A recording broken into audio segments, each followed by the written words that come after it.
Later, Woben sat in his room, staring at his phone.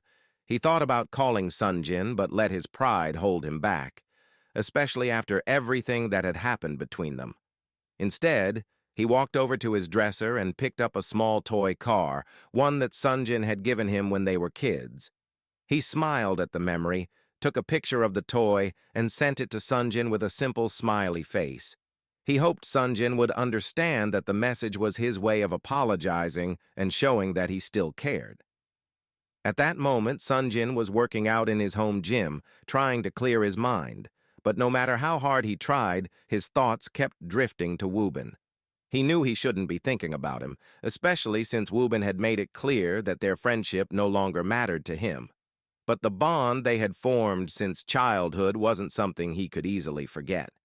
Losing his best friend hurt in ways he had never expected. After finishing his workout, he went to the living room and checked his phone. Seeing Woben's message, he smiled. He couldn't believe Woben still had the toy car he had given him as kids.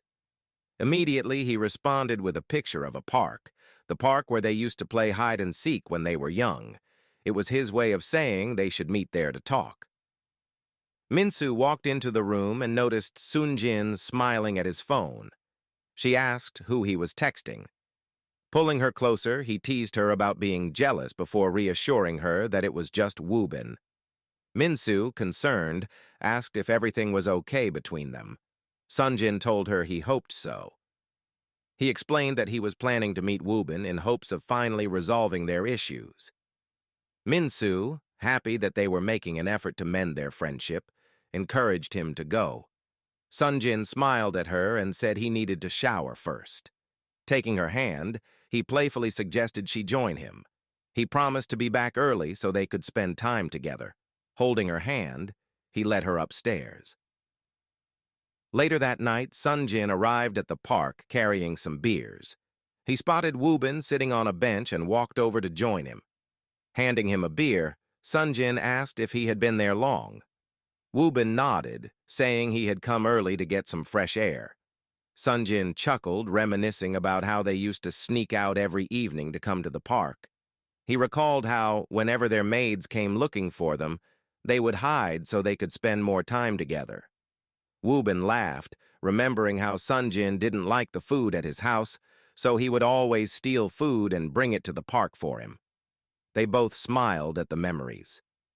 Sunjin then turned serious, asking Woben if he was okay. He admitted that he had been worried about him. He mentioned that he understood if Woben had been heartbroken over Minsu, but clarified that he couldn't have given her up. He loved her too much. However, if Woben wanted anything else, he would have gladly given it to him. Woben shook his head, explaining that it was never about Minsu. He had long accepted that she wasn't his. What truly hurt him was feeling like their friendship had been one-sided. He reminded Sunjin of how they had both agreed to pursue art together, even buying an art studio. But then Sunjin had ghosted him and later announced that he had decided to become CEO of his family's company. To make matters worse, he never checked on Woben or supported him. Even when Woben traveled the world trying to escape reality, Sunjin had barely reached out. Sunjin listened, guilt washing over him. He admitted that his father had controlled his life back then, going as far as forbidding him from seeing Woben. Every time he wanted to reach out, his father would blackmail him with guilt over his older brother's death. He insisted that he had always cared about Woben, but had been too weak to stand up to his father. Woben sighed, saying he understood now. He admitted that he had let his mother get into his head, which made him overthink everything. He apologized for being cold and for the way he had treated Yuna. He assured Sunjin that nothing had happened between them. He had only pretended to be with Yuna to provoke him.